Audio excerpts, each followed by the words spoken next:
Folks, it is finally back. One of the best features to come to Horizon 4, something that brought a ton of community engagement and fixed the FOMO mechanics of the festival playlist. I am, of course, talking about the Backstage Pass. And we'll get into the details soon, but as always, we do have to run through this month's playlist first, which does have some very interesting new and returning cars. So let's pull up the season image for Series 39, Back to the 90s. This month brings us a new chance to get the Mercedes-Benz 500e and the GMC Typhoon, and then of course on the right there we can see the Toyota Soarer, one of the new playlist cars and one we will definitely be talking a bit more about. And that brings us neatly into summer where we can get the Soarer for 20 points and a Backstage Pass for 40. Man, it feels so good to see those back in the playlist. Further into the week we have 3 event labs for the summer season, which I love. These are some of my favorite events to do, and then just 2 championships, one of which gets you a 22B, which is quite valuable,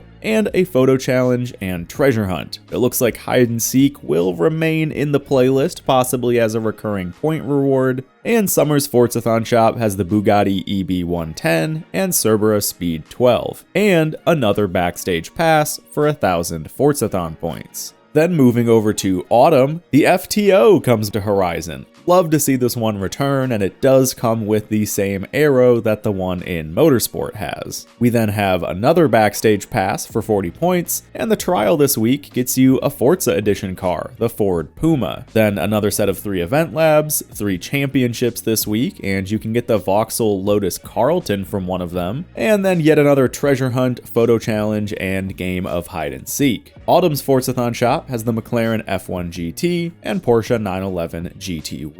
Then winter brings us a brand new 90s car, the Aston Martin Lagonda, for 20 points. Of course, alongside another Backstage Pass. 3 event labs again, and one of the weekly championships for the winter season gets you an XJ220. No treasure hunts this week because we have the smashable collectibles, as well as Horizon Open Challenge. And then the Forzathon shop for winter has the Lotus Elise GT1 and number 777 FD240. And for the last week of the season, the Subaru SVX comes back to Horizon as well. This is one of my favorite cars. I absolutely adore the SVX, so I'm very happy to see this one return. Then further into the week, the spring trial gets us another Forza Edition car, this time the CLK GTR, and the 90s Icons Championship gets us the MR2. The treasure hunt is back for this week, and that about wraps it up. Our last Forzathon shop then has the normal, non-Forza Edition CLK GTR and the Nissan R390. So we've got 4 new cars coming with the update, and realistically only one of them is brand new, the Lagonda, but the others are all solid Japanese cars I've wanted in the game, so I'm absolutely still happy to see options like the FTO and the SVX. And I was still happy to see the Soarer until I noticed something a bit sad. So the Soarer is basically just the Japanese SC300, which we do already have in game, and it has a handful of good aero bits, but the Japanese Soarer is of course right-hand drive with a different interior and has a 1JZ. You could also get 4-wheel steering on the Soarer, which they do model in Horizon sometimes, so I'm curious if the one in-game will have that, but what it doesn't have is the same aero that the SC300 gets. Yes, even though these are basically the same models, the Soarer gets a different Origin Lab kit than the one we have on the SC300,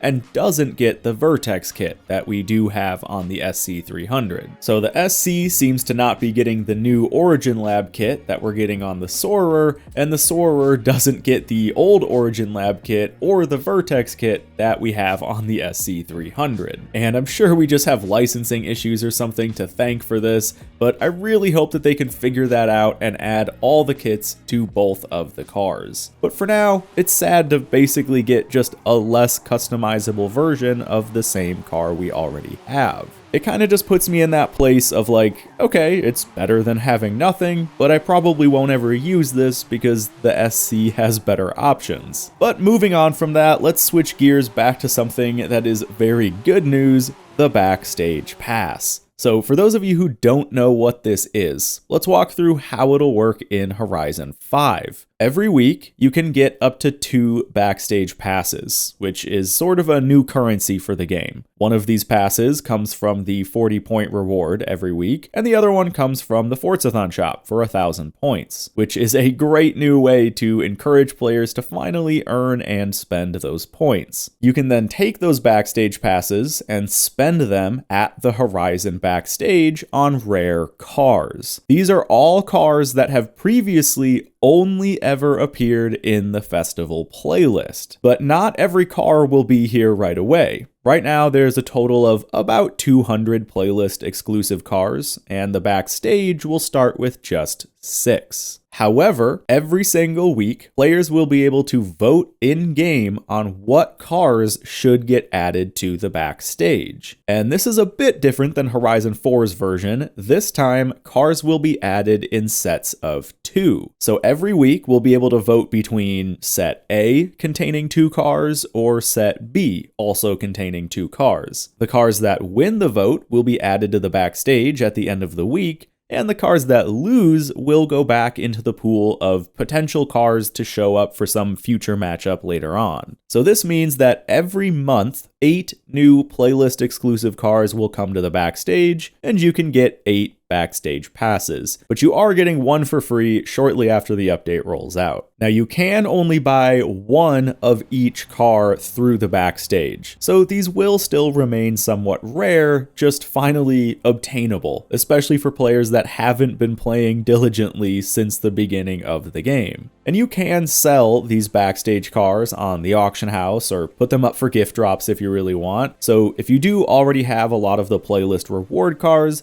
the Backstage Passes are still useful to get duplicates that you can either keep or sell on the auction house. And that is the Backstage Pass. I have been wanting this in Horizon 5 for ages now, and I'm so happy it's finally back. It's honestly such a good feature. It drives community engagement with the voting system and does so much to curb that FOMO feeling of missing out on a car that you likely wouldn't have seen again for many months. I personally am missing something like 20 playlist cars that I just haven't bothered to try sniping on the auction house, so I'm very much looking forward to filling out my collection and getting closer to that complete car list. And folks, that does just about wrap it up for the series this month. As a quick note, there are some new achievements for the game relating to hide and seek, and a handful of new player badges, which I do have to point out, because not only do we get a knockoff Clippy, which was a total 90s icon, we also get the infamous Cool S, probably the most iconic symbol of the 90s. And with that, there's only one thing left to do. Let's check out the teaser image for next month, which is Horizon Track Day. Some potential for some very good cars here, a new Porsche maybe? And I really hope those Event Lab props are themed to the update, because I would love some more racetrack themed props. And that wraps it up for Horizon 5's Series 39 update.